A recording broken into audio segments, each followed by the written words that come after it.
Welcome to the first episode of the Your Diabestie podcast. I am Mila Clark. I live with latent autoimmune diabetes in adults, and I have since 20. I am excited to actually put this first episode out into the world. I love being creative overall. If you know anything about my background, I am just always creating. I'm always doing something. The idea for this podcast came about as I was thinking about all of the support that I've gotten along my journey with diabetes, but also the loneliness, shame, and stigmas that I felt about living with diabetes. And so I wanted to create a podcast for people who feel that loneliness, for people who feel like nobody gets it, or like they're judged, or like they're stigmatized for something that isn't their fault. I just wanted to use this first episode to tell you about me, tell you about my story, and underscore the importance of support when it comes to living with diabetes. I was diagnosed with diabetes in 2016. I was 26 years old and I was just feeling off. I felt sweaty all the time, like I wasn't getting any sleep, getting up in the middle of the night, and even during the day at work, going to the bathroom probably 3 or 4 times an hour. I felt like I could drink a gallon of water and nothing would quench my thirst.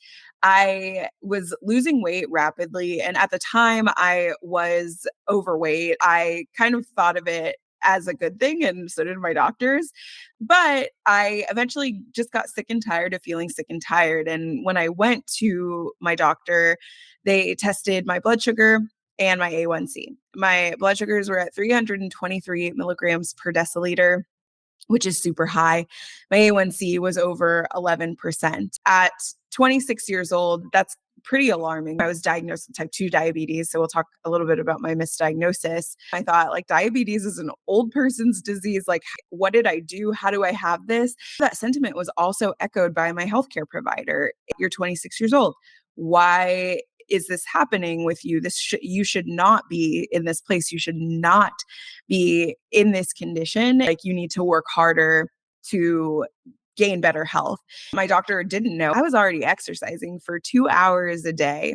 I was already cutting my carbs, making all of my meals at home. 2016 juicing was really hot. So I'm like juicing, I'm going running, I'm, doing all of these things and being active, but I am still having these severely high blood sugars. A few years prior to my diabetes diagnosis, I had gotten a diagnosis of PCOS, polycystic ovarian syndrome. Even with that in my medical history, my doctors still were like, this just seems like big insulin resistance. You need to work harder. You need to lose weight. For me, it was kind of like a frustrating experience because I was like, I feel like I'm already doing all the things I should be doing. Like, why isn't this working? I just felt ashamed. I felt alone. I felt like I did not have the ability to do this by myself. And so I started writing a blog, and a lot of you may know me from that blog. It still exists. It's called The Hangry Woman. And I started writing about diabetes. I started writing about my just like journey of overall health. I started writing about recipes that I loved to make that really helped to balance my blood sugar. I just started putting out feelers because I was like 26. I want to know how I can go to the bar with my friends and still enjoy a night and still live well with. I didn't want anyone else to feel stigmatized. I didn't want anyone else to feel alone. And I wanted everyone diagnosed with diabetes to feel like there is someone on the path with them, ready to encourage them. That really became my mission with my blog and my Instagram and my YouTube channel. I really just wanted people to have ease of access to education. I wanted people to know that they were not alone and that they were not the only ones going through this. I wanted people to know diabetes isn't your fault. And it is so hard to get that out of your head. It is so difficult to understand and realize that there is not anything that you did wrong here, but you do have an opportunity to change your health. You do. And diabetes makes you a healthier person. People scoff at that. People laugh at that. When I say that, people are like, how can diabetes make you a healthier person? It's because you are paying way more attention to your health probably than anyone you know. there's no competition. There's no competition in chronic illness, in the ways that we deal with chronic illness. You can manage your health, time, body, wellness, and still come out with an adverse effect on the end. I don't think people realize just how jarring that realization is. The journey to where I am today, starting in 2016 with a misdiagnosis, getting re-diagnosed with LATA, which is a slow progressive form of type 1 diabetes, just before my 30th birthday. Nobody should have to do this alone. And I wanted my own space to be able to tell my own story. I wanted the ability to be able to talk to you, my listener, one on one, and just let you know that I'm here for you. When I say that, it's not empty. It doesn't mean that I want anything from you. This is a tit for tat relationship that you do something for me, so I do something for you. I am here for you. I'm here for what you need. I am here ready to answer your questions. I am here to help. I am in this like awesome transition of my life where I love communications. I'm a journalist by trade, by mostly a writer. So podcasting is new for me, but I do video often. I wanted to do more.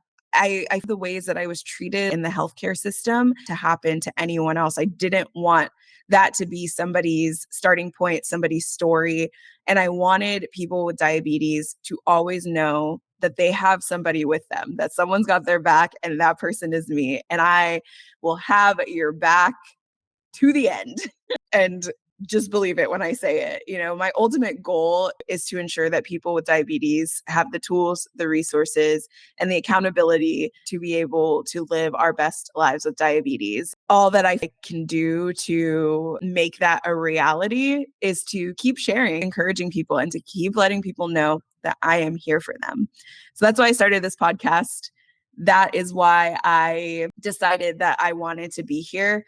In my experience with diabetes, I think I've been through the ringer. I think I've had probably a very typical experience in the healthcare system. That's exactly why I'm becoming a registered dietitian. I'm going back to school for nutrition. I am just trying to be a better, more helpful person because people with diabetes deserve it. They deserve care. We deserve the ability to walk into a healthcare provider's office and not be shamed, to understand our numbers. We deserve the ability to get to a place with our health that we want to get so we can be happy and we can be healthy. But we also live a life that is connected and that has friendship built into it, because diabetes is the club that nobody wants to join.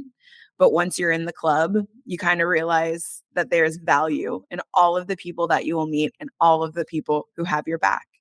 So in this podcast, what you'll find is basically my friends and I talking about diabetes, whether they are friends of mine who've known me for my whole life and they don't have diabetes, but they've seen me go through this process, or whether they're friends that I met because I had diabetes and because I was in a place where I just wanted friendship from people. And I have gained some amazing friendships, met some amazing people, know so much more about diabetes because of all of the people that you'll meet on this podcast.